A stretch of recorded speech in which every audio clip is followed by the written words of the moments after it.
ఇక పెళ్లిళ్ళు స్టార్ట్ కాబోతున్నాయట. మోగబోతున్న పెళ్లి బాజాలు. ఈ నెల 13వ తేదీ నుంచి శ్రావణ మాసం స్టార్ట్. ఇక శ్రావణ మాసం వచ్చిందంటే పెళ్లిళ్ళ ముహూర్తాలు ఇవన్నీ కూడా రెడీ అవుతాయి, స్టార్ట్ అవుతాయి.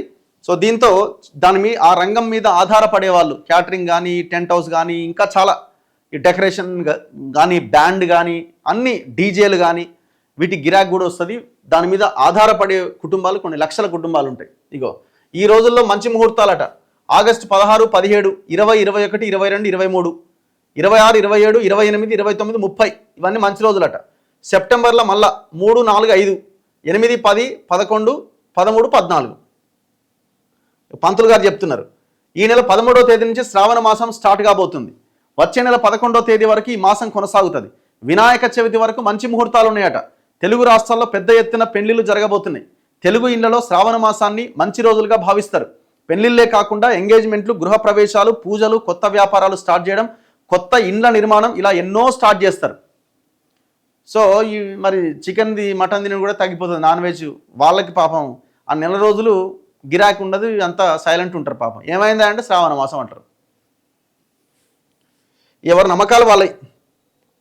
శ్రావణ మాసం ప్రారంభం కాబోతుండడంతో తెలుగు రాష్ట్రాలలోని పల్లెల నుంచి పట్టణాల వరకు పెళ్లి బాజాలు మోగేందుకు సిద్ధమైనాయి. ఈ నెల 13వ తేదీ నుంచి ప్రారంభమయ్యే శుభముహూర్తాలు వచ్చే నెల 11వ తేదీ వరకు కొనసాగబోతున్నాయి. సుమారు నెల రోజుల పాటు మంచి ముహూర్తాలు ఉండడంతో వివాహాలు, నిశ్చితార్థాలు, ఇతర శుభకార్యాలు పెద్ద ఎత్తున జరగబోతున్నాయి. తెలుగు రాష్ట్రాల్లో ఈ సీజన్లో దాదాపు 10,000కు పైగా పెళ్లిళ్లు జరగబోతున్నట్లు అంచనా. గత నెలలో ఆషాఢ మాసం కారణంగా మంచి ముహూర్తాలు లేక ఫంక్షన్ హాల్స్ ఖాళీగా ఉండగా ఇప్పుడు శ్రావణ మాసంతో అవి మళ్లీ కలకల్లాడుతున్నాయి. ఈ పెళ్లిళ్ల సీజన్తో బంగారం, వస్త్రాలు, పూలు, క్యాటరింగ్, ఫంక్షన్ హాల్లు, అలంకరణ, ఫోటోగ్రఫీ, బ్యూటీ పార్లర్లు తదితర రంగాల్లో వ్యాపారం భారీగా ఊపందుకోబోతున్నది. ప్రత్యక్షంగా పరోక్షంగా లక్షలాది మందికి ఉపాధి లభిస్తుంది. పెళ్లి అనుబంధ రంగాల ద్వారా వందల కోట్ల రూపాయల వ్యాపారం కూడా జరుగుతుంది. పెళ్లి లేదా శుభకార్యం కేవలం ఒక కుటుంబానికి సంబంధించిన కార్యక్రమం మాత్రమే కాదు.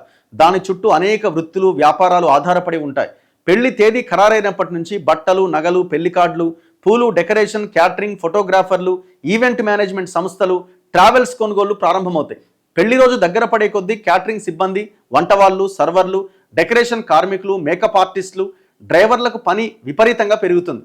పెళ్లిళ్ల ద్వారా అనేక వృత్తులకు పని దొరుకుతుండడంతో శ్రావణ మాసం ఉపాధి కల్పించే సీజన్గా మారుతోంది. బంగారం, వస్త్ర దుకాణాల్లో రద్దీ. వధూవరుల కుటుంబాలు బంగారు ఆభరణాల కొనుగోళ్లకు అత్యంత ప్రాధాన్యం ఇస్తుండడంతో ఆభరణాల దుకాణాల్లో రద్దీ కనిపిస్తోంది. ప్రస్తుతం 10 గ్రాముల బంగారం ధర 1,40,000 నుంచి 1,50,000 పైన పలుకుతున్నది. ధరలు అధికంగా ఉన్నప్పటికీ పెళ్లిళ్ల సీజన్ కావడంతో కొనుగోలు చేయడానికి ఎవరూ వెనుకాడట్లేదు. ముందే కొనుగోలు చేసిన వారు కొందరైతే పాత బంగారాన్ని ఎక్స్చేంజ్ చేసుకుంటున్న వారు మరికొందరు. మరోవైపు వధువు పట్టు చీరలు, వరుడి సంప్రదాయ దుస్తులు, కుటుంబ సభ్యుల కొత్త బట్టల కొనుగోళ్లతో వస్త్ర దుకాణాలు కలకల్లాడుతున్నాయి. ఇక క్యాటరింగ్లు, అలంకరణ రంగాలకు ఫుల్ డిమాండ్ ఉందట. వివాహ వేడుకలో పూల అలంకరణకు ప్రత్యేక స్థానం ఉండడంతో పూల వ్యాపారులు, డెకరేటర్లకు చేతి నిండా పని దొరకబోతున్నది. ఏపీలోని కడియం, బెంగళూరు తదితర ప్రాంతాల నుంచి ప్రత్యేకంగా పూలు తెప్పించి మండపాలు అలంకరిస్తుంటారు. పెళ్లి మండపం, ప్రవేశ ద్వారం, స్టేజీ, కార్లు, ఇండ్ల అలంకరణ కోసం ఒక్కో వివాహానికి కేవలం డెకరేషన్కే 2 నుంచి 10 లక్షల వరకు ఖర్చు పెడుతున్నారు. బాగా బల్సులో అయితే పెడతారు, మామూలు వాళ్ళు గంతేట పెడతారు.